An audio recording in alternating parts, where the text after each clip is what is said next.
যাই হোক এই পর্যন্ত ওইসব গানের বাপ ওইখানে করে খান্ত, আজকে ভাবের বাপ বৃত্তান্ত, আত্মপ্রান্ত আত্মসিদ্ধ সকলের আলোচ্য সাপেক্ষে করছি সিদ্ধান্ত, আজকে গল্প বলার একটি ভাবের বাপ বৃত্তান্ত।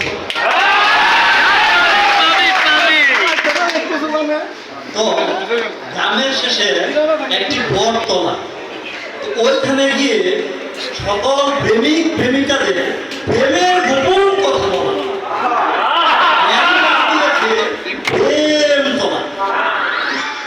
তো ওই গ্রামের একটি বুড়ো দাদু যার নাম কদমনির ব্যাখ্যা আমি আগে একটু দিলাম। দুপুরবেলা ঘুরে কদম মাথায় দিয়ে ছাতা, দুই চোখে চশমা পরে, শার্ট পরে পুরো। তো একদিন কদম দাদু গায়ে হারিয়ে গিয়েছে। তো কদম দাদু এই একটি ছাতা উপস্থলিতে নিয়ে এভাবে যাচ্ছে গায়ে খুঁজতে। তো খুঁজতে খুঁজতে গায়ে আর পাচ্ছে না। তো কদম দাদু দেখলো যে বটতলা। তো দাদু ভাবলো গায়ে পাই আর না পাই, ওই বটতলায় গিয়ে একটু বিশ্রাম নিয়ে আসে। তখন কদম দাদু তো জানে না ওইখানে প্রেমিক প্রেমিকাদের গোপন কথা বলে। তো দুজন প্রেমিক প্রেমিকা বসে বিধুমুখী, তারা প্রেমালাপে বিরাট। কদম দাদু যাচ্ছে, কদম দাদু জানে না ওইখানে যে প্রেমিক প্রেমিকা দুইজন।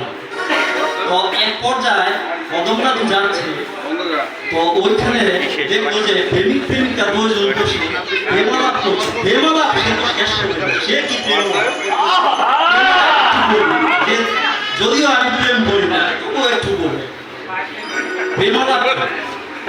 তো প্রেমিক বলছে তোমার না কালকে আসার কথা ছিল, তুমি কালকে আসলে না, আজকে কিভাবে আসবে?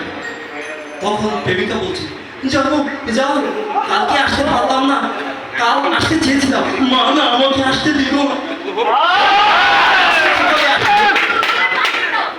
আজকে কিভাবে আসবে? জানো জান, আজকে না আমি মাকে বলেছি কেমিস্ট্রি প্রাইভেট ছিল, কেমিস্ট্রি প্রাইভেট।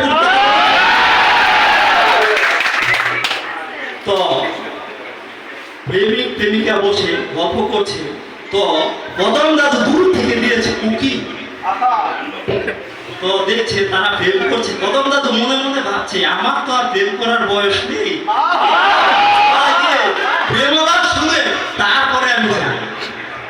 তো শিকড়ের উপর বসে প্রেমিক প্রেমিকা গল্প করছে। তো প্রেমিক প্রেমিকা এক পর্যায়ে প্রেমিক প্রেমিকার দিকে তাকিয়ে আছে অনেক সময় ধরে। তো এইভাবে তাকিয়ে আছে। তো প্রেমিকা বলছে যা তুমি আমার এই দুই চোখে তাকিয়ে কি দেখছো? তখন প্রেমিক বলছে তুমি জানো তোমার এই দুই নয়নে যখন আমি যাই পুরো বিশ্ব বিপরীত দিক থেকে গিয়ে বলছে দেখো তো আছে কিনা আমার।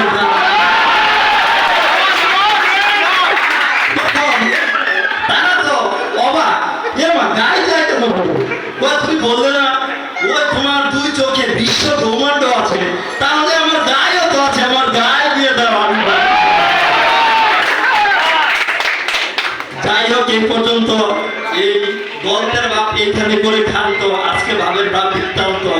আমার কথায় ছন্দে ভাষায় যদি হয় ভুল, তাহলে কেউ মনের মধ্যে রাখবেন না কোনো অনুকূল, দয়া করে আমাকে সবাই ক্ষমা করবেন।